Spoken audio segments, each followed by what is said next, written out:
What's up, and welcome to episode 5 of the Storm of the Nexus podcast. We're making some good progress. I'm Jeremy Queck. You know me as Squishei, and this week I'm back with Kyle, aka Sophist. What's up? And, Where's the episode 5 theme song? Where's that? I don't have one. Five. And Mike, aka Thilladren on the far side. You know him. That's all you got? Oh, I said five episodes, and then That's all I got. That's it. So moving on then, since 5 is a thing. So before the holiday season started, we got the live matches from Blizzard. So now we're going to discuss it, as we said last week.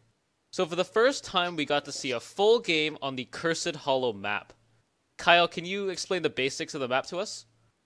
Yeah, Cursed Hollow is pretty simple. It's basically the keeping with the theme of the map objectives. The basic theme of this map is to capture these tributes that spawn. Once you capture 3 tributes, you summon the Curse of the Raven Lord, which then makes minions super weak, stops towers from attacking you, and believe everything on your enemy team gets half health, so you're able to just kind of push through everything really quickly. So the emphasis is on catching those tributes. They will spawn in random locations, and you'll have to channel them. So this is something else that's going to lead to early team fights, I would assume. The other thing to note about this map is there's also a Grave Golem on the map, allowing for some kind of counterplay when the curse does actually happen. Is there 2 Grave Golems? I think there's 2, right? 2. On Cursed I Hollow? thought there were bunny ears, you know? No, Yes. I think there's 2. There are. There are 2 grave golems. There's one on each side of the map, There you go. and they mirror each other. So very similar to the Haunted Mines. They're not as power, obviously, and they have the same strength. But the blue team's one is in the bottom left. I'm using the wrong hand. In the bottom left, and then the red team's is in the top right. So they will go down different lanes once you do kill them and then capture the point. And it also leads into stealing the enemy Grave Golem to try and get a good push. Yes. Right. And I just thought up a tribute question, actually. Are the tributes truly random, or is there like a set, like 20 set positions it can spawn in, and, it's one of those 20 spots? Or is it truly random? Hold on. We're going to get there in a second. So basically, my next question is, one concern when Cursed Hollow first came out was the randomness of the maps, of the tributes. After watching this game, did it seem that the randomness was a big factor, or has that concern kind of died out? From what we saw in the developer matches, there weren't any instances of these things spawning so far in the enemy territory that it was impossible to get to. I think there's, like Phil was saying, I think there's only certain set places where they can spawn, or at least a range, so you're not going to get them spawning all the way in your enemy's base, so they just oh, free tribute. It's on our fountain. Somebody go recall. I don't think you're going to get that. I mean, that would be interesting, but yeah, I mean, you're for the most part, it's just it's random enough that it kind of forces maybe you to take a risky early first fight, Right. But nothing too crazy from what we saw, at least. I think I think the one thing is, if it they spawn dead center of the map, like within this line that between the first 2 towers, but maybe if all of them spawn on the one side, one tribute spawning on their side may not be bad, but if every single tribute spawns in your enemy's jungle, that may be an issue. Yeah, I could see that being a problem. I don't. It seems like they were smart enough about it to prevent something like that from happening. But I think that's something we're not going to know until beta comes out, because that's going to take repeated testing from players, I think, to kind of figure out if that's happening, and if it's happening too often. Okay. But still, they spawn far enough apart that it furthers the forcing early and possibly risky team fights. Because what did the tributes spawn 2 minutes apart, give or take? Around there, yes. Fuck was that? Something just banged randomly in my room, and I have no idea what it was. But yeah, so they spawn far enough apart that, your whole team's not going to be wiped out fighting for the tribute, and you lose it, and then guess what? There's another tribute, and they can get it before you even have a chance to retaliate and respawn. But I just like it because they're forcing engagements for these objectives. I mean, you can win without any of these objectives. This is going to be really, really difficult. Right. And you touched on it earlier. When you get 3 tributes, the curse comes in, basically making the enemy turrets not fire, and basically not a turret anymore, and it's just the structure. And the minions become basically worthless. Mm-hmm. So, do you think this is fair? Should the power of it go up, down? Maybe the turrets have an attack speed reduction? Or do you think this is perfect? From what we saw, it seemed pretty balanced, because what we did see in one of the developer games was that a team allowed that curse to happen and then took a golem and was able to kind of put enough pressure on the other team that they forced it to be almost be a stalemate. I think I'd have to see more instances of this just to get a good feel of how powerful it is. The length seems fine. I think the length is just like any of the minions that you're going to get from the jungle. I think that's about what they want to be. The power seems really strong, so I don't know. Maybe it may need to be nerfed. If anything, I'm going to lean towards the side where this may need to get nerfed a little bit. It may, but again, like you said, we have to see more testing in beta. I think right now the power of the curse is based solely on your team's ability to capitalize on it, or the cursed team's ability to defend against it. Really, I don't think it makes it, like you said, they got a grave golem and they counter pushed, so it wasn't a gigantic nail in the coffin for them or anything like that. They still made the best of a bad situation. I mean, it's not like Blackheart firing cannons where it's going to do a shit ton of damage to the enemy base, no matter what you do about it. The other thing that they could possibly change is the duration. I think right now it's like just over a minute that the curse actually lasts, and it's instant once that 3rd tribute is picked up. Maybe there could be, a short delay in between the 3rd tribute and the curse going in, so that there's some time for the enemy to, prepare, go over here, get some camps ready to counter push. But it really comes down to what we kind of have to see it ourselves. Mm-hmm. And beta start now. The last question, in the developer games and the BlizzCon games, the blue team has won every single time. Is the blue team going to get nerfed? They seem way too powerful right now, right? I think so. Well, here's the thing. I think we're going to see one more round of red versus blue. And if the same team wins the 2 games again, I think we're just going to either the red team's going to throw in the towel and they're just going to have to start from scratch, just get a whole new roster, or maybe they shake it up and they say, "No, you were nerfing you guys. You're way too good at this point," because it's just it doesn't matter what they do. While this may kind of be a joke question, is there something to it that the fact that going left to right is better than going right to left? Like, do you know, in League of Legends, how many people complain that purple side sucks?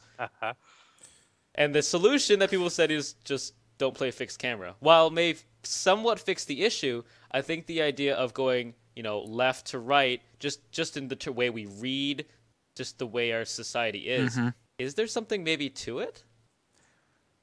It syncs up with your brain because, like you said, we read left to right, and most of Western society, is based on that premise. So it's probably your brain finds it comforting, like, oh, things are going from left to right. Okay, I can sync with this better, freeing up more thinking power to actually play in the game. Whereas you're going right to left, you're going against the grain, basically, and I don't know. I'm talking out my ass here, probably. That was incredibly deep. Totally deep. I don't know. I think this problem. I think I think it's better than like diagonally, it's this way. But I think it'll be better just going left to right rather than like kind of at a weird angle. So yeah, I like the flow left to right maps as opposed to the weird diagonal. Yeah, the traditional ones. So.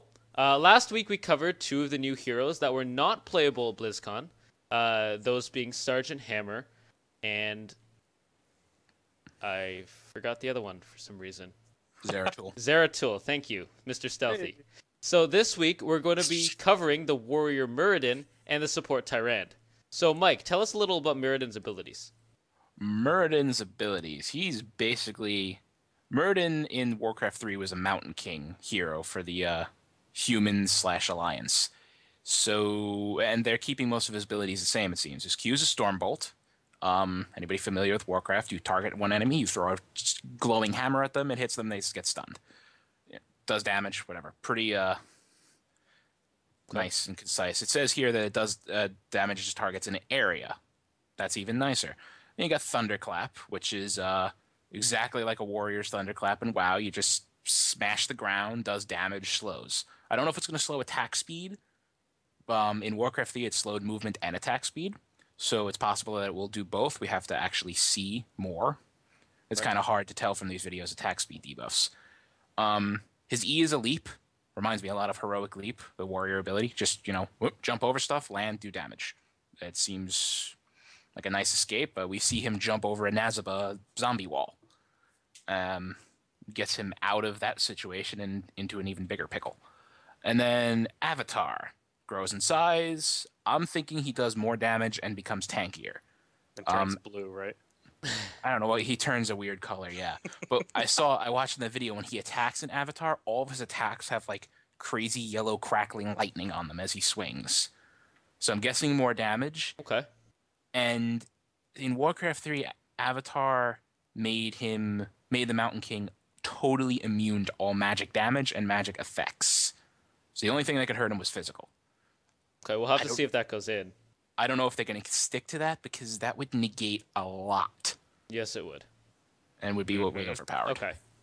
So obviously he's the tanky frontliner that just kind of wants to go in, cause havoc, and get some kills out of that. Disable the carry, cause havoc, slow people, set up the kills. Okay. Close some gaps with his leap. Also, can I point out? Can you guys these acronyms in here? The PBAOE. What is? I don't even know what that means. Point blank area of effect. Okay. All right. Blame Squishei. He wrote it. He's that way. You lost me. I was like PBAOEIOU. I don't know. Peanut butter and ostrich eggs. Wow, yes, that was a peanut butter and ostrich egg sandwich. What? Coming soon to a hipster deli near you. Is that a sandwich? You damage someone and you slow them. Is that a buff in Heroes of the Storm? Yes. I don't know, but I just thought that would taste disgusting. Okay. Well, so back to Muradin now from that weird tangent. What do you guys think his second ultimate should be? Any thoughts? I'm looking to you, Lore Master. I don't know. I mean, holy crap, what would his second ultimate be? Well, okay, if you think about it, most of the time they have, most of the heroes have a utility ultimate and then a pure damage ultimate. So this one seems kind of a hybrid of the two. I mean, if it makes him tankier and makes him do a little more damage, it's kind of both. Maybe he can... Maybe he has a magic Galio type ult, like a taunty ult, like an area of effect taunt. Or they could give him a buff, sort of like a Tarek ult. I mean, like a short-ranged, big, really powerful, short-lived buff. He could, maybe he just does some crazy magic and he throws a gigantic boulder that goes rolling across the battlefield. I don't know. I mean, that would be cool. Who knows? That would be amazing. That would be pretty awesome. As long as it hurts more than the Sergeant Hammer ult. Yeah, that thing, a missile that doesn't explode that just runs people over. I don't know. So moving on to Tyrande, Kyle, tell us a little bit about her abilities. All right, so this lady has got a few abilities. She does things and stuff. That's good. And that's about it. No, she has her Q is a heal. She heals a target ally, I assume, or herself, which is pretty simple. That's in everything. Every MOBA that we know of has a heal. Support class. Yay. Her W is a little different. This is where she starts to kind of change from your typical support to kind of something a little more aggressive, I think. I don't know. She has her W is a global. She can send her owl out in towards a direction towards any target basically on the map, and it will go until it hits an enemy hero, dealing damage and revealing them for a certain amount of time. Pretty useful for things like controlling objectives, I believe. I think, Phil, you touched on this in your article on the website, or it's pretty useful for saying, you know what, we need like 2 more seconds. They're about to cap this objective. You hit them with your owl, you stop them channeling, your team gets there, you're able to fight for the objective. So it's pretty good at giving you some time to get your team ready. She'll be that you know how the global Shen pressure when you're playing League of Legends, there's always that, you know, in the back of your head, oh great, Shen can ult in at any second. Well, that's kind of that for objective control. Like, oh, that owl could fly by and hit us any second. Yeah, and if you're that guy trying to channel that objective, you're just like, oh, I hope he misses. There's not much you can do. You're not gonna move out of the way. You're just gonna hope you finish it. Maybe you will move out of the way. I don't. Maybe you're better than I am. Her E is a rain of arrows. So basically, you target an area after a short amount of time. The arrows hit, and I believe they stun and damage the enemies. So this can be used for setting up an attack. It can also, I think, the main part here is, I think it's best used for peeling for someone that you need to keep away from damage. So your 80 carries or whatever they may be, whatever your main focus of squishy damage is going to be, you need to keep them safe. Mr. Siege Tank in the back line. Yeah. And then her ultimate is the first ultimate is after a short period of time, her and her allies, it seems like they kind of disappear, right? So we're not really exactly sure how stealth will work in this game yet. It seems like it's probably proximity based from what we've seen with the other classes, but we're not positive.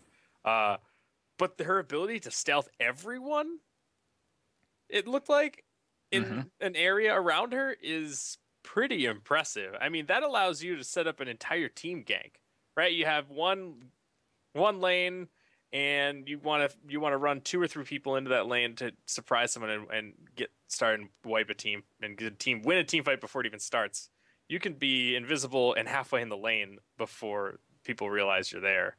That's impressive. So her ability to set up, I think, is going to be maybe her strong point. Her ability to set up and control, initiate team fights is going to be really good with that ult. Right.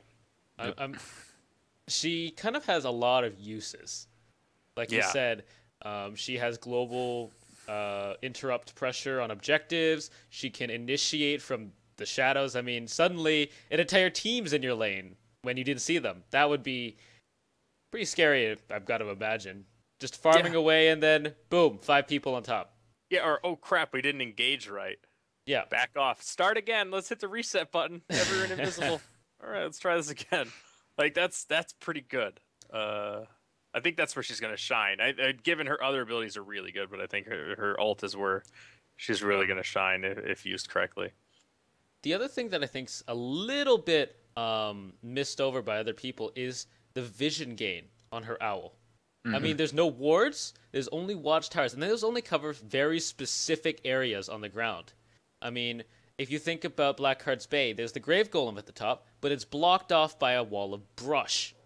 And that's probably going to be the place where many games are thrown and won. So, because of lack of vision, you can't put a ward in the bush. You have to literally face check it in this game, minus abilities like this, which give vision. And I think a very overlooked feature that will be very, very important. Yep. Vision wins games. You make a good point, and something I wanted to touch on. Her ult is actually, I'm going back to her ult again, but it's sort of like having a mobile bush with you, right? Like, you're just like, how many times have you seen professional games even? The whole team just waits in a bush. Someone walks by and they jump out, and that guy has been wiped off the face of the earth because he doesn't exist, because it only took a half a second. He's dead. Now you're 5v4. With her, you can just be like, all right, let's just do this on the move. We'll just go after the guy. He doesn't have to walk by us. So what you're saying is the developers should change her ult to literally place a bush on top of her. Yes, That her teammates can hide towards... in. No. She is the bush for her teammates. Yes. So she can move around and stealth her teammates. Yep. Tyrande the mobile bush. Becomes a bush. All right. I don't know how to transition out of that. It's fine.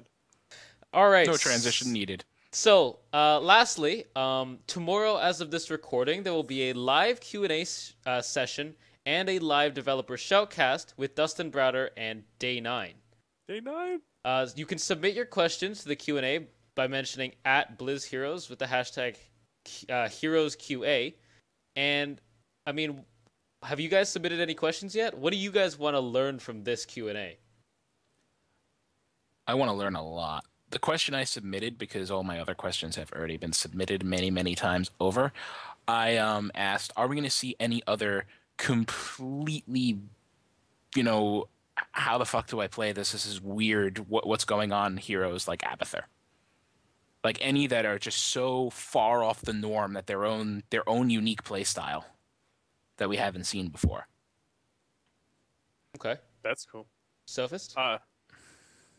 I think, honestly, I'm just excited. I'm hoping that the maps that we've seen so far are not the only maps we're going to see. So I'm like, if I was going to ask a question, it would want to do with, could they give us some insight into some other maps, some other stuff, because that's what I'm most excited for about this game is the way that having different maps and different objectives in maps changes this type of game. So I'd like to get some insight into some other ideas they have for other maps.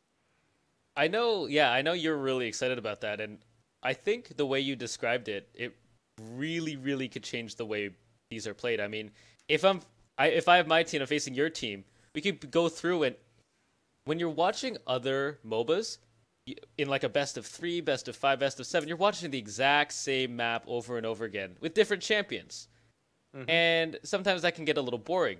But if you and me are playing in a best of 5 series, if every single map is different, it won't get boring that quickly because each one is a new experience for the spectators. Mm-hmm. Yep, so, and it adds to just a whole nother level of the game to itself. It's almost like playing home in a way. Completely. For me, I asked about stealth mechanics because I think the amount of stealth already in the game is quite a lot, and I think we should know how that works. Because I think there'll be varying degrees. There's going to probably be varying degrees of stealth, like League. Like Twitch stealth is, flawless, as is like Rengar stealth and stuff like that, unless you use a vision totem or something that reveals them. Whereas Evelyn, all you got to do is get close to her. I think it depends how they say it. I mean, we don't have tooltips. If there's the difference between the word stealth and invisible. Right. Stealth should be seen upon proximity. Invisible is just flat. You can't see. Yeah, flat invisibility. Right. So as I said, there's also going to be a developer match tomorrow. With Day 9. A live one. First off, is Blue Team going to win again? Predictions. Yes. No. Phil says yes. Sovis says Red team, no. 2-0. So Phil and Sovis are against each other. We will cover it next time. Just faith of the heart. For bragging rights to see who's right. My walls are painted red. I have to go for red team. Okay. And everything's white in here. The more important question: what do you guys hope to see in this match? Different heroes, a different map. What would be the most important thing you want to see in tomorrow's match? I want to see more. I definitely want to see more heroes we haven't seen yet.